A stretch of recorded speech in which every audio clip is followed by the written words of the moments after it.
Hello everyone, Radhe Krishna. आप सभी को राधे राधे। आज के वीडियो में आप सभी के साथ शेयर कर रही हूँ गज महालक्ष्मी पूजन के 16 धागों के नियम और उद्यापन विधि हम कैसे करेंगे। तो दोस्तों, इस वीडियो में पूरी जानकारी आप सभी के साथ शेयर कर रही हूँ, वीडियो को पूरा देखिएगा। गज महालक्ष्मी पूजन का उद्यापन हम 24 सितंबर 2024 को करेंगे। अश्विन मास के कृष्ण पक्ष के अष्टमी तिथि को, यानी कि श्राद्ध का जो अष्टमी 8वां दिन होता है, इस दिन हम गज महालक्ष्मी पूजन का उद्यापन करते हैं।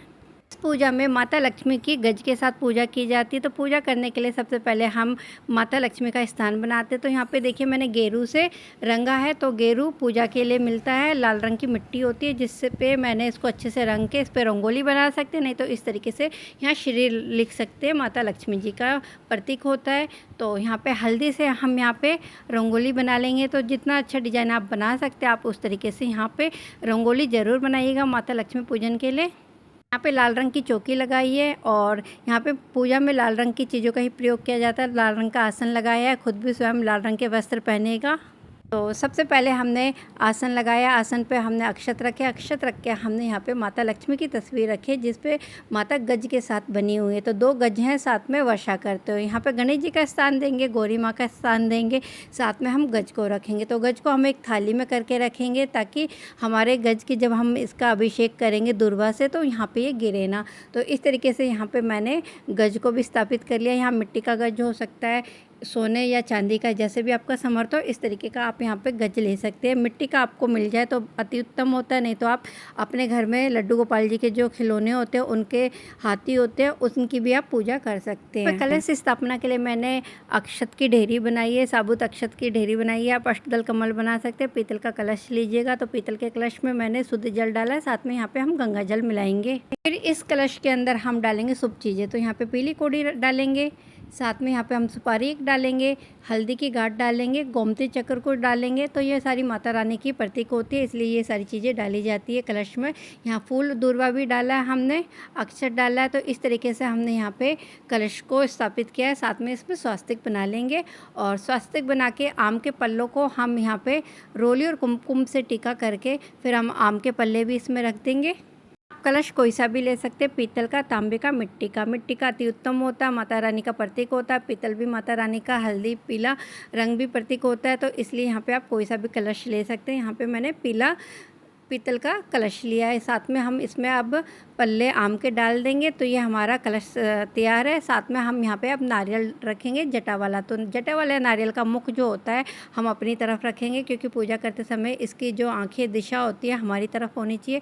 अब पूजा करने से पहले अपने आप को शुद्ध पवित्र कर रहे हैं, पूजा का आरंभ करते हैं। तो पूजा का आरंभ करने से पहले मैंने अपने आप को शुद्ध पवित्र किया है। साथ में यहाँ पे आचमन करके अब हम स्नान करा रहे हैं। तो सबसे पहले पूजा में स्नान कराया जाता है देवी देवताओं को।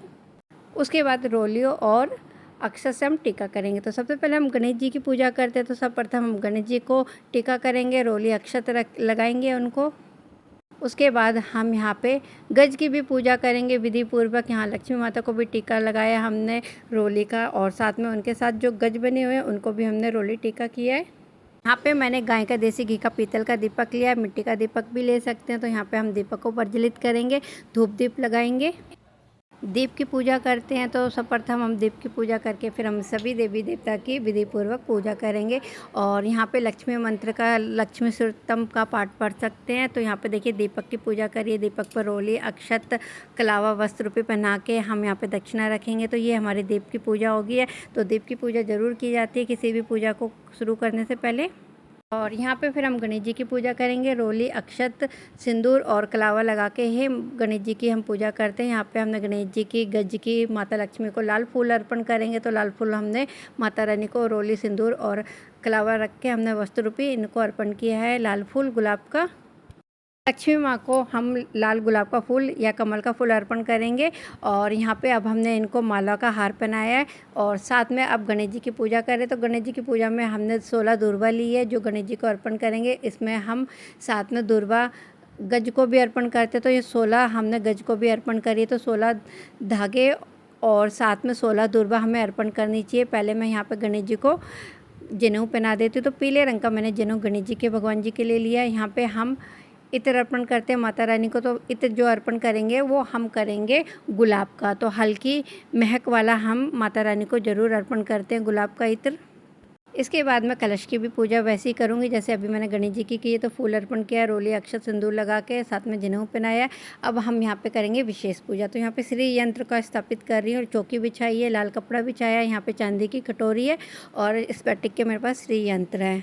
तो ये 16 जो धागे मैंने लिए हैं, 16 धागों की गांठ मैंने प्रथम दिन बांधी थी जिस दिन ये 16 दिवसीय हमने पूजा का आरंभ किया था। यहाँ पे हम ये गज को पहनाते हैं और गज को पहनाने के बाद ये पूजा विधि पूर्वक जब हम करते हैं तो इस पूजा के बाद हम ये 16 धागों की जो गांठ वाला हमने बनाया है, 16 तार का धागा गांठ बांध के उसको हम स्वयं पहनते हैं। नहीं तो आप अपने मंदिर में भी रख सकते हैं पूरे 1 साल के लिए। तो यहाँ पे देखिए 1 साल के लिए, सवा महीने के लिए आप किसी भी तरह से रख सकते हैं, जैसा आपके घर में नियम हो आप इस हिसाब से रख सकते हैं। लेकिन सवा महीने इसको ज़रूर अपने गले में या हाथ में ज़रूर पहनिएगा। फिर 16 धागे मैंने अर्पण किए गज को। अब यहाँ पे हम श्री लक्ष्मी माता का अभिषेक करें कच्चे दूध से, दही से। तो यहाँ पे दही से माता लक्ष्मी का ज़रूर अभिषेक करना चाहिए लक्ष्मी पूजन में। यहाँ पे मेरे पास स्फटिक के श्री यंत्र है जिनका मैंने अभिषेक किया दूध से और शुद्ध जल से स्नान करा के अंग पोषण करेंगे। फिर हम करेंगे इनका श्रृंगार। यहाँ पे हमें माता लक्ष्मी जी का 16 चीज़ों से हमें अभिषेक करना होता है। तो 16 दुर्वा, 16 धान और 16 फूल। तो ये आप मंत्र का जाप करिएगा लक्ष्मी माता के नाम का। तो यहाँ पे देखिए आप गज को ऊपर भी अर्पण करिए और साथ में यहाँ पे जो हमने लक्ष्मी माता का स्फटिक ले रखा है, श्री यंत्र ले रखा, आप इन पे ज़रूर अर्पण करिएगा। लक्ष्मी माता का ध्यान करते हुए श्री शुद्धम का पाठ करते हैं इस समय। तो श्री शुद्धम का पाठ करते हुए एक एक करके आप धान और दूर्वा और गुलाब की पंखुड़ियों को अर्पण करेंगे। और इस चीज़ का नियम ज़रूर होता है इस 16 धागों की पूजा में। तो यहाँ पे जब हम उद्यापन करते हैं ना, इस तरीके से ज़रूर करना चाहिए। मैं अपने यहाँ पे हमेशा इसी प्रकार से ये पूजा करती हूँ। गज महालक्ष्मी पूजन में गज की ज़रूर पूजा की जाती है, 16 धान से, 16 दूर्वा से, 16 फूलों से। तो यहाँ पे देखिए 16 फूल, 16 दूर्वा, 16 धान या अनाज जो भी आप लेके गणपति महाराज और गज की पूजा ज़रूर करिएगा। तो लक्ष्मी माता का ध्यान करते हुए, गज का मंत्र का जाप करते हुए यहाँ पे आप एक एक करके अर्पण ज़रूर करिएगा, गज को भी 16 बारी। इस पूजा में ये ज़रूर नियम होता है कि यहाँ पे 16 बार हम अर्पण ज़रूर करते हैं धान दूर्वा से। या तो आप जल में भी कर सकते हैं, कलश में भी डाल के कर सकते हैं, नहीं तो इस तरीके से जैसे मैंने अर्पण किया आप ऐसे भी कर सकते हैं। अब हम मुख शुद्धि के लिए यहाँ पे पान का बीड़ा देते हैं, इलायची लौंग मैंने अर्पण करी है गणेश जी को सर्वप्रथम। फिर उसके बाद हम लक्ष्मी माता को और गज को सबको अर्पण करेंगे। साथ में ये जो मैंने और यहाँ पे हमने श्रृंगार के रूप में माता रानी को कमल गट्टे की माला पहनाई है, साथ में रोली, सिंदूर और अक्षत भी अर्पण करके हमने इनका श्रृंगार कर दिया। अब इसके बाद मैंने बनाई है 16 सोरा और 16 सूरी, यानी कि मैंने टोटल बनाई है 32। ये माता रानी का प्रसाद होता है। और यहाँ पे हमने बेसन के बनाए हैं गहने जो माता रानी को हम अर्पण कर रहे हैं एक एक करके। तो इनको हम छुआएंगे, यानी कि उनको हम माता रानी के समीप रखेंगे, एक एक करके हम इनको पहनाते हैं 16 श्रृंगार इनका। तो ये 16 श्रृंगार बेसन का ज़रूर बनाया जाता है। आज के दिन तो यहाँ पे मैंने बिछुए बनाए हैं, अंगूठी, सिंदूर, दानी, सब चीज़ें मैंने यहाँ पे बना रखी है माता रानी की। तो इसका वीडियो भी मैंने आप लोगों के साथ सेपरेट शेयर कर रखा अपने चैनल पे। इसके बाद हम माता रानी लक्ष्मी को हम लाल रंग का वस्त्र अर्पण करते हैं, 16 श्रृंगार अर्पण करते हैं, 16 चूड़ियाँ अर्पण करेंगे और गज को वस्त्र जरूर अर्पण किए जाते हैं। आज के दिन तो गज को हमने सफ़ेद वस्त्र गमछा अर्पण किया। और उसके बाद हम करते हैं आरती। अखंड दीपक से लक्ष्मी माता की आरती नहीं करते, या किसी भी देवी देवता की जब हम अखंड दीपक जलाते तो उससे आरती नहीं करनी चाहिए। जो हमने पूजा में दीपक प्रज्वलित किया होता है उसी से हम आरती करते हैं, कपूर से आरती करते हैं। तो यहाँ पे हमने आरती किया।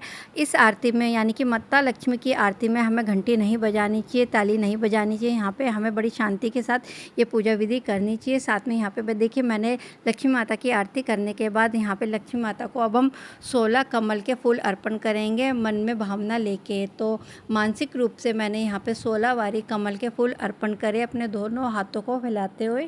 तो ये भी एक पूजा का नियम होता है कि मानसिक रूप से आप कुछ भी चीज़ अर्पण जरूर करिएगा। यहाँ पे मैंने 16 श्रृंगार, 16 कमल के फूलों को अर्पण किया। तो दोनों हाथों को फैला के लक्ष्मी माता की पूजा करनी चाहिए।